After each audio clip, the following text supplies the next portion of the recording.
Good to see you again, my friend. Nice to see you. I'm going to start with something. First of all, congrats on Peacemaker. I was about to curse. It is very good. Oh, Um, thanks, man. Thank you. but I'm friendly with Matthew Vaughn, and he told me he was really impressed with your work on Argyle. Like really, like he gave you some. Like I was talking to him, and he gave you some. He said some very positive things about you. So I just have to ask you, what was it like working with him? Man, I am a huge fan of his work. I don't know if there's a bigger, he's probably a bigger fan of Kingsman than me, but I'm a huge fan.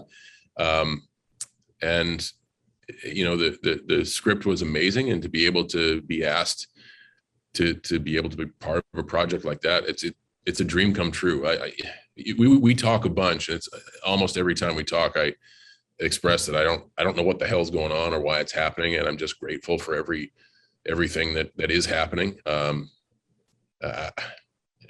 don't know what to say. It's a dream come true. Sure. He's all, I mean, I can't wait because he does action, and it's also Brad Allen's last project for being the action director, but we'll talk about that down the road. Jumping into Peacemaker. What made you more nervous, when James told you about the opening credits and what you'd be doing, or the entire fight sequence in your underwear? Both.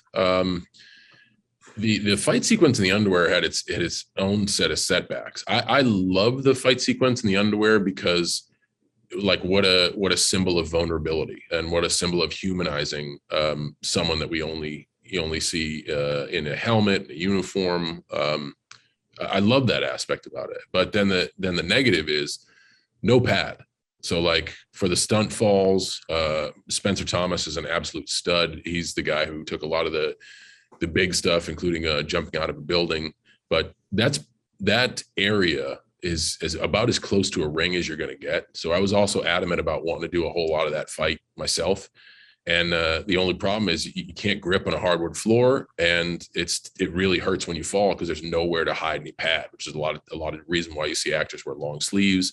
The Peacemaker short sleeve costume in itself has a lot of setbacks when it comes to doing really difficult stunt work, because you just can't put pads on places you try to land, like your elbows, your shoulder, for instance, so your forearms, wrist. The opening dance number, I can't dance. So I was nervous, and like, I'm not going to be any good at this. So you dive into that philosophical question of am I enough? Being self-aware enough to be like, approach the concept of, well, am I enough? I'm not going to be any good at this. They're all going to laugh at you, to quote an Adam Sandler soundbite. But I really enjoyed the concept of it, and it's super weird. And everyone that sees it is like, yo, it made me just forget about the skip intro button. So mission accomplished. And it was a step to walk the talk. Hey, this is something you're not going to be good at. It's something you're going to have to work hard at.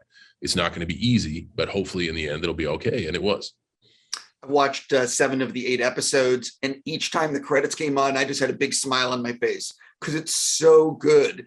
You know what I mean? And also the song by Wigwam or Wigwam. Yeah. And I also think it changes in its yes, polarity throughout the course of the episodes. Sometimes it's like the John Cena horns, the theme music, because it's such a big ballad, and it just really starts out like that. And there are some times where it's eerily sad and melancholy for being such like a weird ballad. And the tone of the dance takes you on a different ride because of what you just saw and what you're about to see. So it has chameleon-like tendencies too, and I enjoy that about it. Yeah, I told James, I asked him if there was an extended version, and he said no, and I was ready to rage quit the interview. I'm like, but anyway. I think James squeezed all the water out of that rock he could. It's so good, though. I can't wait for people to see it. Talk a little bit about your relationship with Eagly, because obviously it's amazing, and fans are going to love it. And there's a lot of emotion with a character, can you talk about the relationship? Sure can. I think it's very important in a lot of dynamics. First of all, Eagly's a scene stealer, no doubt. He has personality, and it's quirky, certainly more attitudinal, cat-like than dog-like. But cutting to the chase, as far as Peacemaker's perspective, Eagly is Peacemaker's best friend. And that says a lot about the human connections that Peacemaker has allowed himself to have.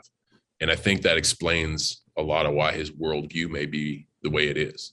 So just in that perspective alone, I think Eagly is very important. Eagly, like I said, is an integral part of the team and a scene stealer, but is also Peacemaker's best friend, which is beautiful in some moments. When you get hugged by an eagle, that's magical, man. But also it says a lot about, Peacemaker's life and how he lives his life. You play Peacemaker on the Suicide Squad. It's a completely different dynamic making a movie. You have sometimes days to film a sequence. When you're making Peacemaker, obviously the schedule is way abbreviated and it's much faster because it's a TV series. What was it like playing Peacemaker and making your first series like this, if you know what I mean? No, it was a pleasure. Never once did it feel rushed. And never once did we fall behind, even with the restrictions of COVID. And it was right in the heart of all of it. Everybody came prepared. I think everybody knew it was going to be a lot of work, but it was work. The entire cast, both on camera and behind the camera, the crew, everybody had fun with. It started from day one, me dancing in my underwear. And then it just it was a tidal wave after that. I think that the main difference was you got to see a lightning bolt of the character in the Suicide Squad, and then you can kind of stay for an extended journey and really lean into the character. And I know the cool thing about it is not everybody felt positive about Peacemaker after the Suicide Squad. A lot of folks were like, why are you giving this dipshit his own show? This guy is not a likable dude. But I also find that interesting because if you look deeper into the performance of the Suicide Squad, there are these microsecond nuanced human moments, which shows potential for growth, potential for development, potential for exploration, which is really good when you're trying to craft an 8-episode TV series. Were you a little bit surprised at the success of Vacation Friends? I was.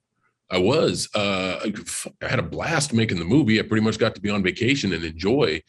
But comedy is tough. It really is. And what you think is funny, someone else may not think is funny. We got a great group of people to make that movie.